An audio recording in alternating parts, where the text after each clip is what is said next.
नमस्कार। सुबह के 10 बज गए हैं। मैं प्रतिबिंब शर्मा हाजिर हूं अभी तक के तमाम अपडेट्स के साथ अपडेटेड 10 में। सबसे पहले नजर बड़े अपडेट्स पर।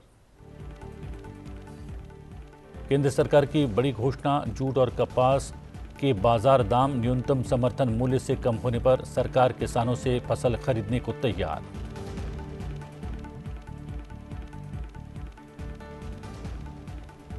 अनुच्छेद 370 के निरस्त होने के बाद प्रधानमंत्री की आज जम्मू कश्मीर की पहली यात्रा। श्रीनगर में विकसित भारत विकसित जम्मू कश्मीर कार्यक्रम में लेंगे हिस्सा।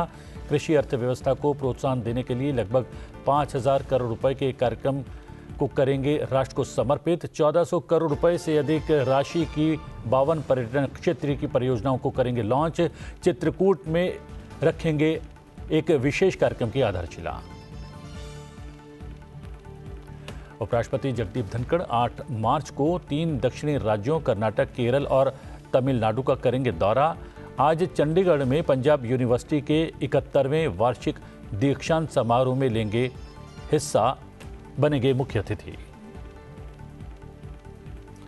MH-60 RC हॉक हेलीकॉप्टर नौसेना में शामिल। INAS 334 स्क्वाड्रन के रूप में सी हॉक हेलीकॉप्टर को किया गया शामिल। नौसेना की समुद्री ताकत में होगा इजाफा।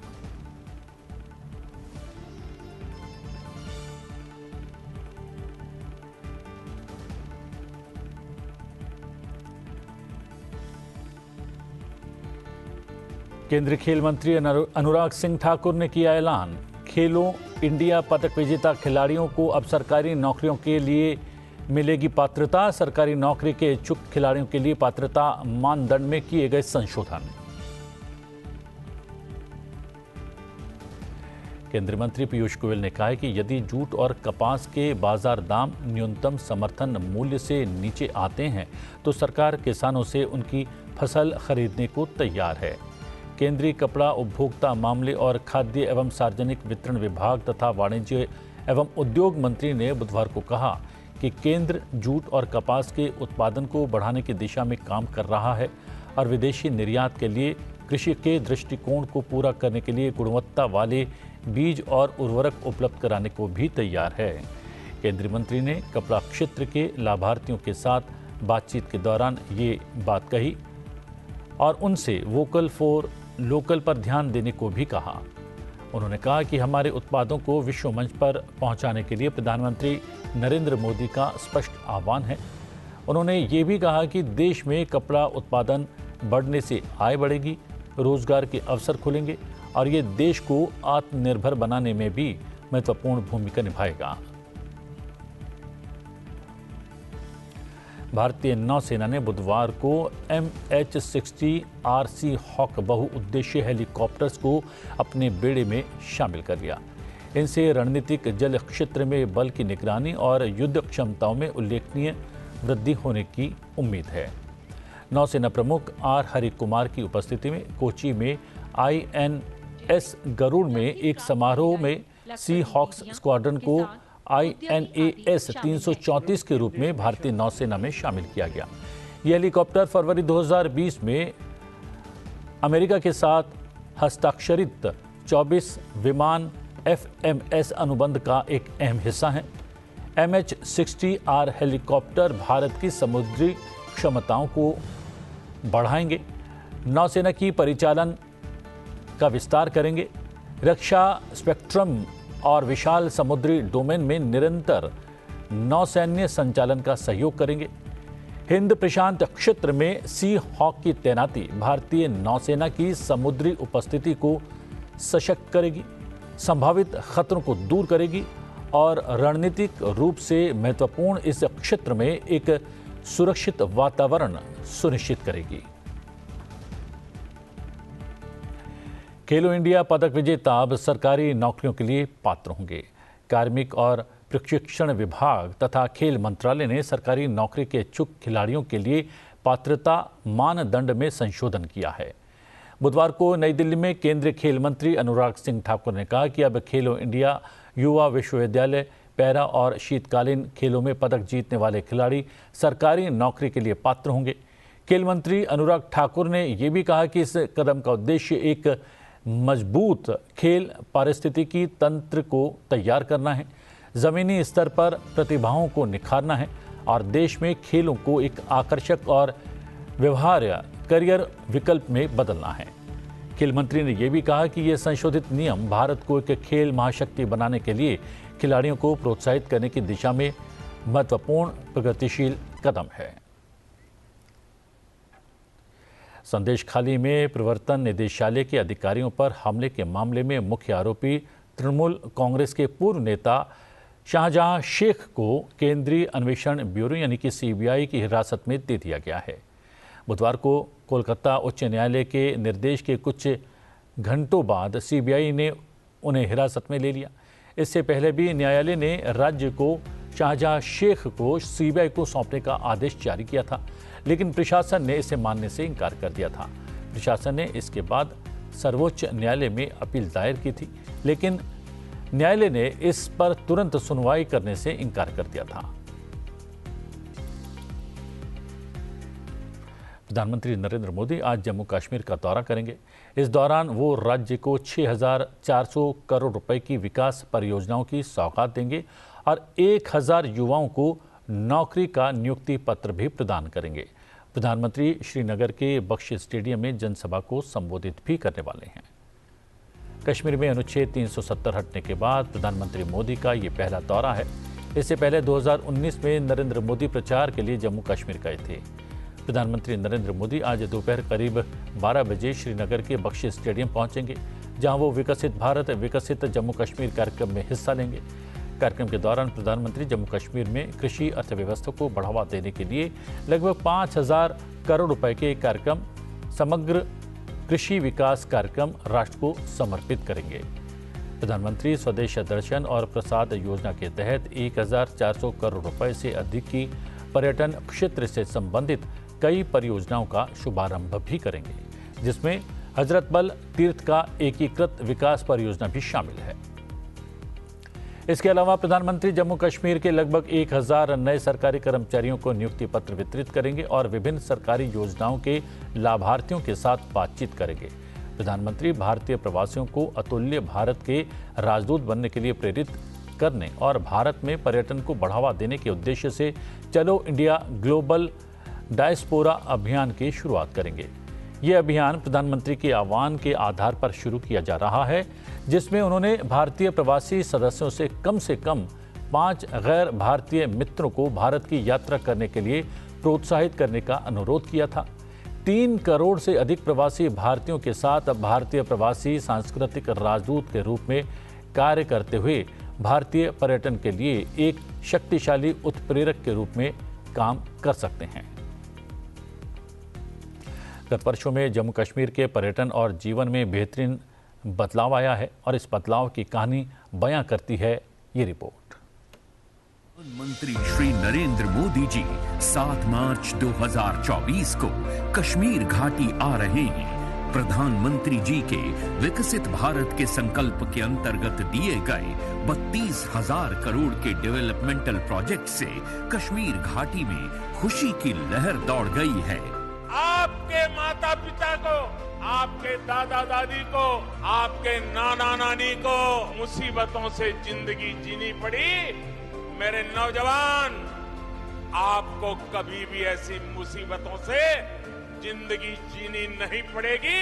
ये मैं करके दिखाऊंगा, ये मैं आपको विश्वास दिलाने आया हूं। जम्मू कश्मीर की जनता प्रधानमंत्री श्री नरेंद्र मोदी जी का तहे दिल से स्वागत करती है। प्रधानमंत्री नरेंद्र मोदी ने बिहार के पश्चिम चंपारण जिले के बेतिया में लगभग 12,800 करोड़ रुपए की विभिन्न बुनियादी ढांचा परियोजनाओं का लोकार्पण, उद्घाटन और शिलान्यास किया। ये परियोजनाएं रेल, सड़क और पेट्रोलियम और प्राकृतिक गैस से संबंधित है। प्रधानमंत्री नरेंद्र मोदी का पश्चिमी चंपारण के बेतिया में गर्मजोशी से स्वागत किया गया। इस अवसर पर प्रधानमंत्री नरेंद्र मोदी ने कहा कि बिहार की धरती ने सदियों तक देश का नेतृत्व किया है, जिसने एक से बढ़कर एक प्रतिभावान व्यक्तित्व दिए हैं। विकसित भारत के लिए बिहार का विकसित होना बेहद आवश्यक है। विकास का डबल इंजन लगने के बाद विकसित बिहार से जुड़े कार्यों में और तेजी आ गई है। आज भी करीब 13,000 करोड़ रुपए की योजनाओं का उपहार बिहार को मिला है। इसमें rail, road, ethanol plant, city gas supply, LPG gas, ऐसी अनेक अहम परियोजनाएं शामिल है। विकसित बिहार के लिए हम यही तेजी पकड़नी है, इसी तेजी को बनाए रखना है। इस दौरान प्रधानमंत्री ने जंगल राज और परिवारवाद को लेकर निशाना साधा। उन्होंने कहा कि युवाओं का पलायन बिहार में बहुत बड़ी चुनौती रही है। जब यहां जंगल राज आया तब पलायन और बढ़ गया, लेकिन जंगल राज वालों ने सिर्फ परिवार की ही चिंता की। मेरे नौजवान साथी दूसरे राज्यों के दूसरे शहरों में रोजी रोटी के लिए जाते रहे और यहां एक ही परिवार फलता फूलता रहा। किस तरह एक एक नौकरी के बदले जमीनों पर कब्जा किया गया। क्या कोई भी व्यक्ति सामान्य मानवी को इस प्रकार से लूटने वालों को माफ कर सकता है क्या? बिहार में जंगल राज लाने वाला परिवार बिहार के युवाओं का सबसे बड़ा गुनहगार है। जंगल राज के जिम्मेदार परिवार ने बिहार के लाखों नौजवानों से उनका भाग्य छीन लिया। ये एनडीए सरकार है जो इस जंगल राज से बिहार को बचाकर इतना आगे लाई है। प्रधानमंत्री नरेंद्र मोदी ने कोलकाता में 15,400 करोड़ रुपए की कई परियोजनाओं का उद्घाटन किया। इनमें भारत की पहली नदी के नीचे मेट्रो रेल परियोजना भी शामिल है। प्रधानमंत्री नरेंद्र मोदी ने यहां से Kavi Subhash metro, Majerhat metro, Kochi metro, Agra metro, Meerut RRTS section, Pune metro, Esplanade metro, Kolkata समेत कई मेट्रो रेल सेवाओं को हरी झंडी दिखाई। कोलकाता के एक्सप्लेनेड मेट्रो स्टेशन पर प्रधानमंत्री नरेंद्र मोदी को देखने के लिए लोगों की भीड़ उमड़ पड़ी। इस दौरान प्रधानमंत्री ने उनका अभिवादन किया। प्रधानमंत्री ने कोलकाता में राज्य बीजेपी अध्यक्ष सुकांत मजूमदार और राज्य विधानसभा में विपक्ष के नेता और बीजेपी विधायक शुवेंदु अधिकारी के साथ भारत की पहली अंडर वाटर मेट्रो ट्रेन में यात्रा करते हुए मेट्रो कर्मचारियों के साथ बातचीत की। प्रधानमंत्री ने भारत की पहली अंडर वाटर मेट्रो रेल की यात्रा के दौरान छात्रों के साथ भी संवाद किया। हावड़ा मेट्रो स्टेशन भारत का सबसे अधिक गहराई पर स्थित मेट्रो स्टेशन बन गया है। नई मेट्रो लाइन को हावड़ा मैदान एक्सप्लेनेड खंड के नाम से जाना जाएगा। ये नदी के नीचे देश की पहली परिवहन सुरंग है। ये सुरंग कोलकाता और हावड़ा शहरों के बीच बह रही हुगली नदी के नीचे बनाई गई है। हावड़ा मेट्रो स्टेशन नई लाइन का हिस्सा है जो भारत का सबसे गहरा मेट्रो स्टेशन है। पश्चिम बंगाल के उत्तर 24 परगना के बारासात में आज प्रधानमंत्री नरेंद्र मोदी ने महिला रैली को संबोधित किया। इस अवसर पर प्रधानमंत्री ने कहा कि विशाल कार्यक्रम इस बात का साक्षी है कि बीजेपी कैसे नारी शक्ति को विकसित भारत की शक्ति बना रहा है। प्रधानमंत्री ने यह भी कहा कि 9 जनवरी को बीजेपी ने देश में नारी शक्ति वंदन अभियान शुरू किया था। इस दौरान देश भर में लाखों स्वयं सहायता समूहों से संवाद किया गया। इन 10 वर्षों में देश में सेल्फ हेल्प ग्रुप से जुड़ी महिलाओं की संख्या 10 करोड़ को पार कर गई है। इसमें पश्चिम बंगाल की भी आप जैसी 1,25,00,000 से ज्यादा बहनें हैं। हमारे देश में 10 वर्षों में बहनों के इन समूहों को स्वरोजगार के लिए 8 लाख करोड़ रुपए की मदद बैंकों से दिलवाई है। बंगाल के सेल्फ हेल्प ग्रुप्स को भी करीब 90,000 करोड़ रुपए की मदद मिली है। और मैं तो अब जिस प्रकार से स्वयं सहायता समूह, ये महिला स्वयं सहायता समूह, उनकी जो ताकत देख रहा हूं ना, तो मैंने तो एक मीटिंग में कहा था, ये सिर्फ महिला स्वयं सहायता समूह ऐसा नहीं है, ये तो राष्ट्र सहायता समूह है, राष्ट्र सहायता समूह है। साथियों, इस राशि से बंगाल की महिलाओं ने कृषि क्षेत्र में, कुटीर उद्योग में, मछली पालन में, शहद पालन में, हस्तशिल्प में एक से बढ़कर एक काम किए हैं। साथियों, भाजपा सरकार का प्रयास गांव में रहने वाली आप जैसी बहनों को लखपति दीदी बनाने का है। उपराष्ट्रपति जगदीप धनखड़ आज चंडीगढ़ के दौरे पर रहेंगे। अपनी 1 दिवसीय यात्रा के दौरान उपराष्ट्रपति भारत के सबसे पुराने विश्वविद्यालयों में से एक पंजाब यूनिवर्सिटी जाएंगे और पंजाब यूनिवर्सिटी के 71वें वार्षिक दीक्षांत समारोह में मुख्य अतिथि के तौर पर शामिल होंगे।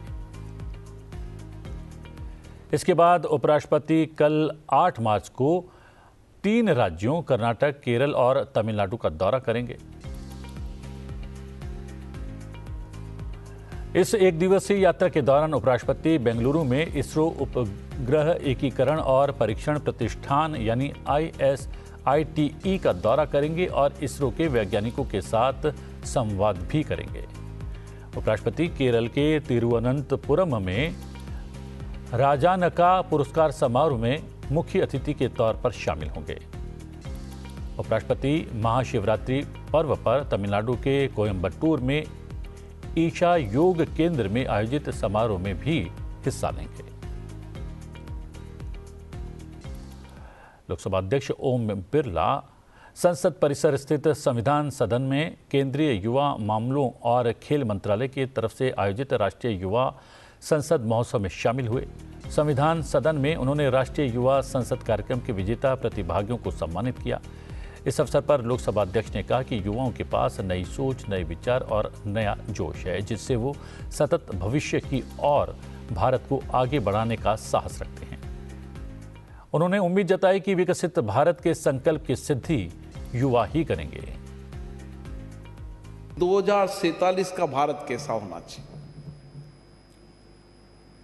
और उस रोड मैप में, उस विकसित भारत बनाने में सबसे बड़ा योगदान है तो हमारे देश के नौजवानों का, जिनका भारतीय चिंतन, सोच, इनोवेशन करने की क्षमता, अद्भुत कार्य करने की क्षमता, वैचारिक दृष्टिकोण, नए सोचने का चिंतन निश्चित रूप से आप सबके प्रयासों से हम विकसित भारत भी बनाएंगे और दुनिया के अंदर भारत एक मार्गदर्शन की भूमिका निभाएगा। और इसीलिए आपने देखा होगा G20 के सम्मेलन के अंदर भारत ने नया दृष्टिकोण दिया, भारतीय संस्कृति विचारों का दृष्टिकोण दिया, वसुधैव कुटुंबकम का विचार दिया। आज दुनिया उस विचार पर चल रही है।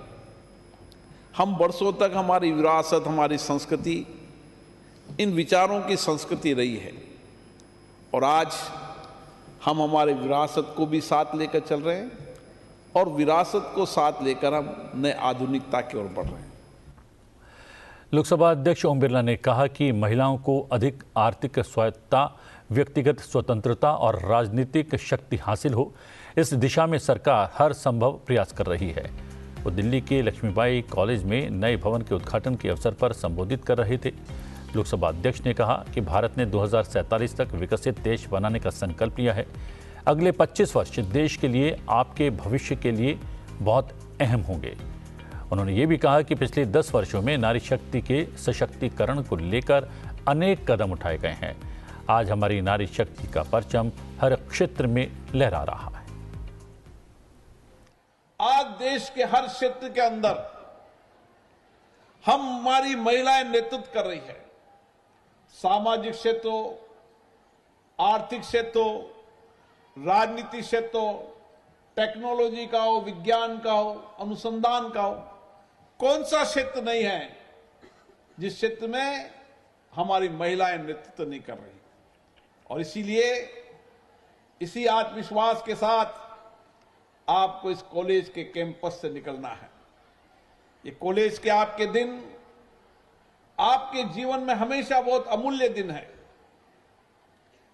ये कॉलेज के अंदर आपका शिक्षण और प्रशिक्षण आपके जीवन की नींव है, जो आने वाले समय में नए भारत के भविष्य को लिखेगी, नए भारत की इबादत को लिखेगी। और अब समय है आपसे विदा लेने का। चलते चलते आपको छोड़े जाते हैं आज के दिन से जुड़े इतिहास के साथ। बने रहिए संसद टीवी के साथ। मुझे दीजिए आज्ञा। नमस्कार। 7 मार्च साल 1961 को गोविंद बल्लभ पंत का निधन हुआ। इन्होंने इलाहाबाद विश्वविद्यालय से शिक्षा ग्रहण की और बाद में वकील के रूप में काम किया। अपनी इस भूमिका में पंत जी ने साल 1925 में हुए काकोरी ट्रेन एक्शन के क्रांतिकारियों राम प्रसाद बिस्मिल, अशफाक उल्लाह खां और अन्य क्रांतिकारियों को डिफेंड किया था। साल 1940 के सत्याग्रह आंदोलन और साल 1942 में भारत छोड़ो आंदोलन के दौरान इन्हें गिरफ्तार कर जेल भेजा गया। आजादी के बाद साल 1955 से साल 1961 तक इन्होंने केंद्रीय गृह मंत्री के रूप में कार्य किया। पंत जी को आधुनिक भारत के वास्तुकारों के रूप में याद किया जाता है। साल 1957 में इन्हें भारत रत्न से नवाजा गया। 7 मार्च साल 2009 को अमेरिकी अंतरिक्ष एजेंसी नासा ने केपलर नाम की एक दूरबीन को अंतरिक्ष में भेजा। नासा ने ब्रह्मांड में पृथ्वी जैसे ग्रह और उन पर जीवन को तलाशने के लिए केप कैनावेरल से इस दूरबीन को भेजा था। केपलर दूरबीन को मानव जाति के इतिहास की सबसे शक्तिशाली दूरबीन माना गया। केपलर दूरबीन की मदद से हजारों एक्सोप्लैनेट्स की खोज की गई। एक्सोप्लैनेट्स उन ग्रहों को कहते हैं जो सौर मंडल से बाहर हैं। साल 2018 तक जब केपलर अपने अंतिम चरण में था, तब तक यह लगभग 4000 एक्सोप्लैनेट्स की खोज कर चुका था।